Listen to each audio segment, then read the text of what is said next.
This is Anthony Johnson here with Hack and Hustle, and I am super excited today. I get to interview and talk to somebody I really truly consider an advisor, a mentor, someone I respect the heck out of. I've got Chelsea Strong here, and you've had a tremendous career doing sales, marketing, leadership in startup world. Why don't you give us just a little bit of background, and then because I want to jump right into some questions with you. Yeah, no, appreciate you having me on, Anthony. I always appreciate having the chance to share a story and just how to make sales better overall for everyone, which is why I love Del Fresco, obviously. But yeah, I started in tech sales, specifically cybersecurity sales, about 25 years ago. Started against the bad guys trying to do bad things on the internet with web filtering. And then over the last 10, 15 years or so, I've migrated over to the startup side. So that started with FireEye, and the rest is history from there. Always been mentoring a lot of people, and so leadership was a natural progression. So Chelsea, 25 years, you've seen obviously a multitude of hype cycles, right?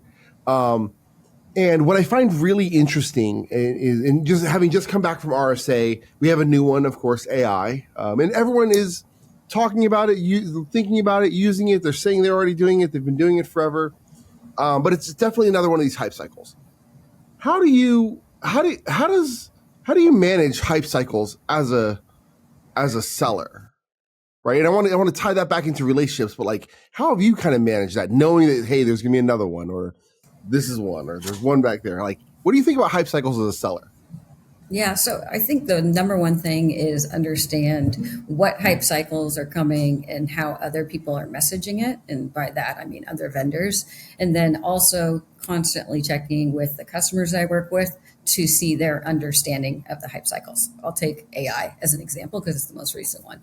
But depending on what customer I'm talking to, they may have started their AI understanding journey, I call it, at different levels or to different depths. And so really understanding that is the first thing. Second thing is getting really close to product management and the sales engineers at the company I work at to make sure I understand, okay, what do we really do? And then also, what do others say they do that they don't? So at least I have a basic understanding of, what's real. Because as we know, not everything you hear or see or say. Well, it's always funny because, like, no matter what the hype cycle, every vendor is always like, "Oh yeah, we do that too, and we've been doing it forever," right? Yep. Which actually kind of gets into the core question that I wanted to talk to you about. The core topic today is, how do you maintain trust, or how do you even build trust? Because a lot of times, sales people kind of view as transactional, right? I'm coming in, I buy a widget, or I'm selling a widget, and then you see sellers move on. But the really great sellers, so folks like you, they have relationships where you have a buyer who calls you up, 3 years later and is like, "Hey, what company are you at? What are you doing? Mm-hmm. Because I'm sure it's going to be a good one, and let's talk." Like, how do you do that? Yeah. So the trust piece is the number one thing as far as selling. A lot of people, my mom included, they're like, "Oh, salespeople, they're really scary. They're kind of shady." No, if you're not, that actually makes it easier for you as a seller.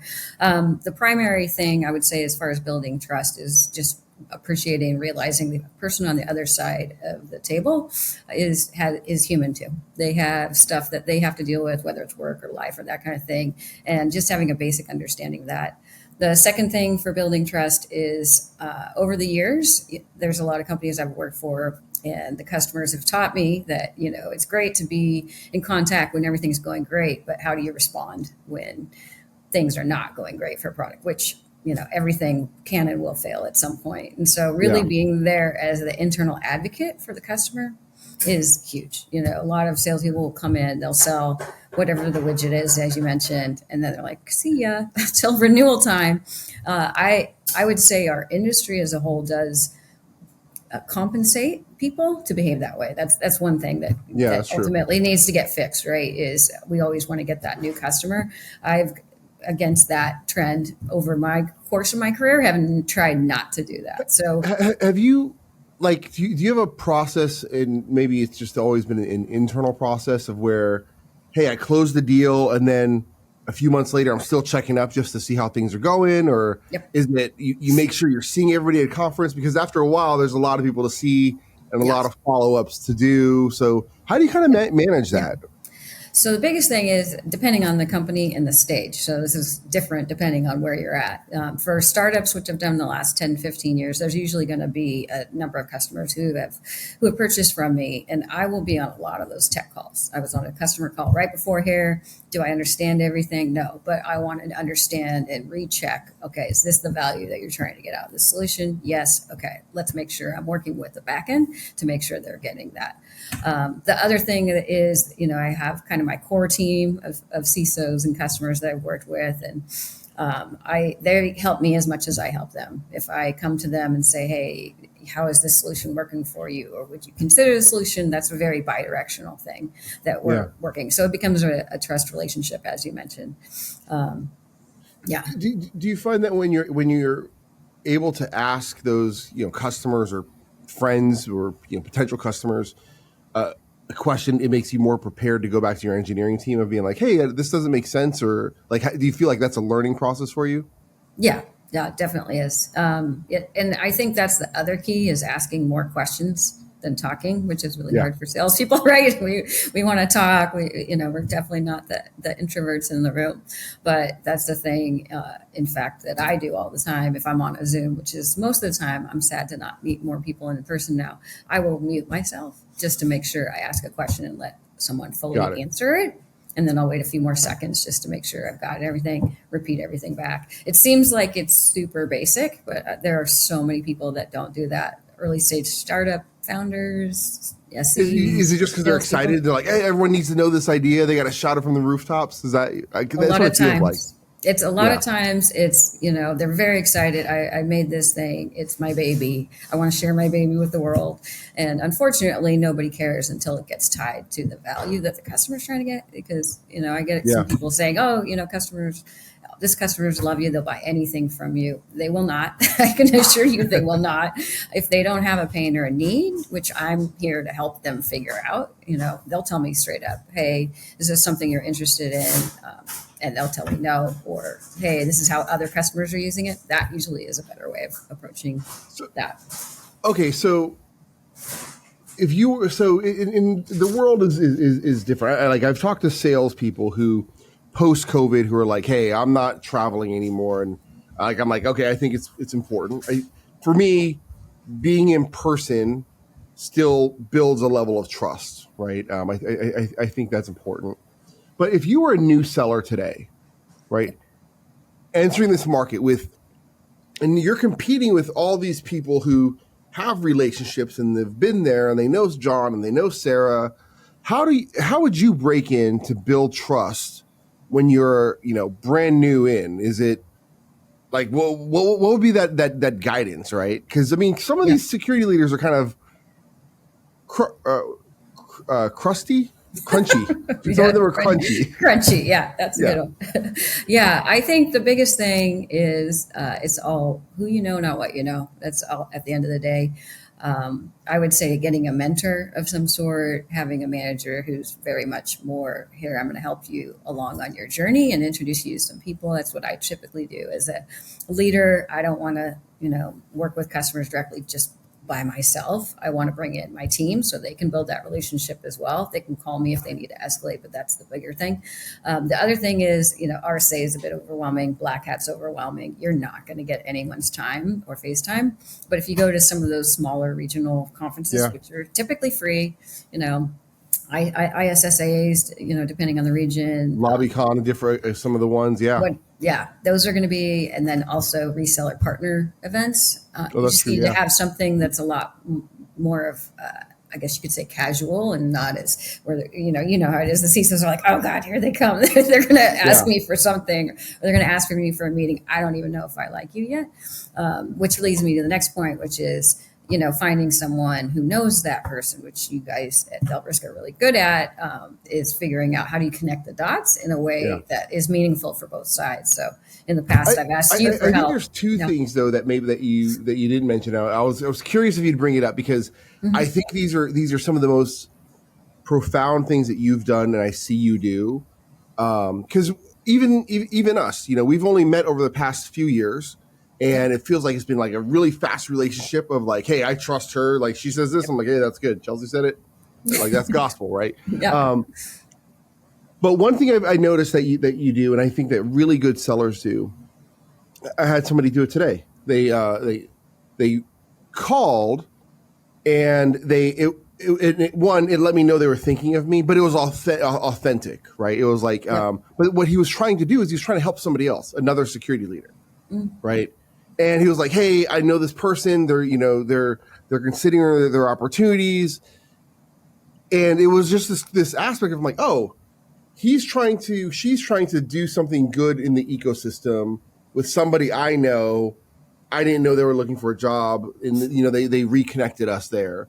But then the other thing that I noticed that you do is sometimes you call because you're like, hey, I was thinking of you and this thing popped up, because like, I don't know if it's endorphins or like, it's firing off the chemicals where I'm like, oh, serotonin maybe, right? Where you're like, oh, she's thinking of me, and maybe I should be thinking of her too. Is that just a natural thing? Is that something someone can like learn, behavioral, like? Yeah, I think that's a natural thing because you're right. I don't even realize. I think a lot of times that I do that, but if you think about it, and I think it's subconscious. If you help someone with their career in some way, and you do this too, this is something that most people won't go out of their way to do. I don't need to tell you. There's a lot of CISOs looking for jobs right now, and I'm always willing to jump on a call and figure out. Okay, let's brainstorm. I heard this person left. Let's go over here. Chris Ancharski, another great person. Laz. Also good people. So I think I learned that and maybe reinforced it working with Laz. But Laz is really great at it too. And so is Chris. Absolutely. Okay, so let me ask a little bit of a harder question, right? Because this kind of gets to a little bit of the dark underbelly of our industry. I also agree that I think it's trust, it's understanding, it's understanding the person, it's seeing them as a person, being like, hey, how can I help you? Well, it might be now, it might be later, it might be in whatever capacity. But there are a lot of people who are convinced if you buy them a steak dinner, they're going to close the deal, right? If you take them to the Super Bowl, you're going to close the deal. But it seems to be more prevalent now. Is it? Yeah. Is it just because like more vendors have money and they want to do that? Is it that security leaders are expecting to be wooed that way? Like, what's your personal take on it? Because it feels that feels really transactional to me. Yeah. Or do you think it builds trust? I don't think dinners build trust specifically. I think it is something that the industry has done a long time. There are some ways that people have done it. Tammy at Sci Alliance, who've done a really good job. Hey, let me bring you this new solution that you. And those are trusted groups of people. Those are trusted groups. They already know each other. They're already kind of open. They know what it is. They know it's a selling event, and they know they might get asked for a meeting afterwards. Other ones where it's like, hey, let's just go network, and then the vendors call afterwards. Well, or the speed dating ones where it's like, hey, I heard someone they had like 45 seconds, and they literally swapped every 45 seconds, like that. That doesn't happens. feel like. I think the smaller, I would say, dinners where you have a couple maybe vendors sponsoring it, and they invite either customers or people who are interested in their solutions. That's a lot more meaningful conversation. You're going to build trust and maybe a relationship with the people at your table, but other than that, you're probably not.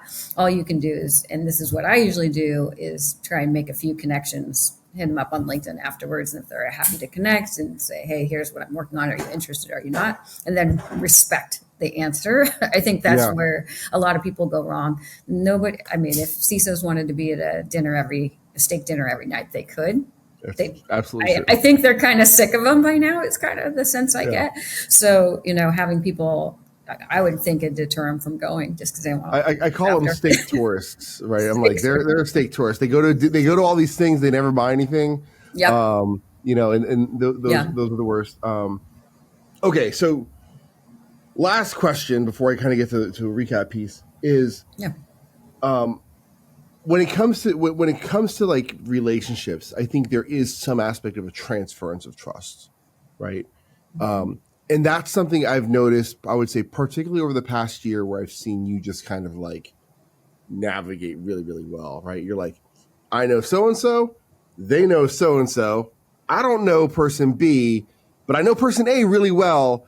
And you're able to kind of like parlay that into where person B is like, oh, Chelsea, absolutely. Let's have a conversation, right? Like, Yep. so how do you do that when you don't like? How do you build that? Because Yeah. you've had the time and the experience. You like, I mean, like you said, like Fire Eye, like the some great stories. Yep. But if you're new, how do you do that when you have email addresses, phone numbers, LinkedIn, and your sales leaders like go build trust with that Fortune 2000 company, and you're like, Yeah. Yeah. It's going to be harder when you're new. I think that's where working for a leader who has connections will help. a mentor, As you, like you said. a mentor is huge, and it has to be someone who's can consistently meet with you, but you can't call them all the time and say, hey, can you hit me up? For example, I know at my last company I hit you up and said, hey, I see you know so and so, can you just tell him I don't suck? You Yeah, guys, they have a project, with yeah. with our technology. Can you just ask him to take a meeting? I'm not going to be what some of the CISOs I know call yellow jackets, where I'm going to basically inundate you until you take a call. No, I know CISOs know, if I know what you do, I will reach out to you, but I'll do little deposits along the way. But I think that's the biggest thing, is trying to figure out, either through your own company, unless it's a startup, which is a little harder, who knows someone who knows someone. And then Yeah. can you ask them to take a meeting, and then give them some context? This is why I want to meet. This is how long. Don't ask for an hour. That's insane. Not people wouldn't get their jobs done if they gave an hour every time. So I think having that way, obviously I've used Delve Risk at my last two companies, which is why I'm an advisor, but knowing who and where people are and what their habits are is a huge part, which has been a frustration of mine, which is why I love Delve Risk. Awesome. Know your customer. Know your customer, and don't even bother wasting their time unless you're going to have some basic understanding of them and their company and what they And do. I think the other piece I would add, and so I would say, the other piece I would add is like being able to talk to everybody, right? Just talk, add value as much as you can, almost like pay it forward everywhere. Because every one of those security leaders, every one of those potential buyers, they have their team that they're trusting and in some level of expertise in a relationship. And, sometimes it comes down to like, actually, yeah, Sarah was talking about you. We never met, and you realize like Sarah's this engineer that is being mentored, and you're like, oh, wow, I got a mainline artery. That's amazing. Right. So being a good human, but being just a sponge of networking. All right. Yep. What would be the takeaway that you would have that somebody listening would you be like, hey, this is the thing to make sure that if they could only take away one thing from this brief chat today. So your network, I would say, and your brand are your intellectual property. So treat it as that. And what I mean by that is obviously foster relationships like you would any kind of relationship in life with family, friends, that kind of thing. But also, when people are asking you to do things with, know that, like for my example, if I'm advising 5 companies, I'm going to be really careful as to who I reach out to. So both expanding and then fostering, and like you said, keeping in touch with your network is huge. And then protecting your network is also huge, so that you can build that trust. It's huge. You definitely don't want to be the black hole, right?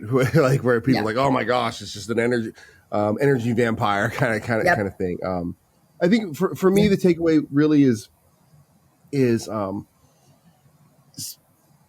finding that mentor, right? I think that I couldn't imagine going into a sales organization as a new person, mid-level, whatever, and not having somebody to learn from, right? Yep. Because and I think the most important piece of that is having a mentor that actually has the trust of the network and of the ecosystem, right? Yep. Because if you get a shady one, you're gonna end up with some shady habits that's not gonna help you in the long run. So awesome. Chelsea, as you know, we can always talk about all sorts of stuff forever, but I want to thank you so much for being on today with us. I really, really appreciate it, and I look forward to maybe grabbing you again, and we'll chat about some other stuff in the future. Sounds good. Thanks, Anthony. Thank you.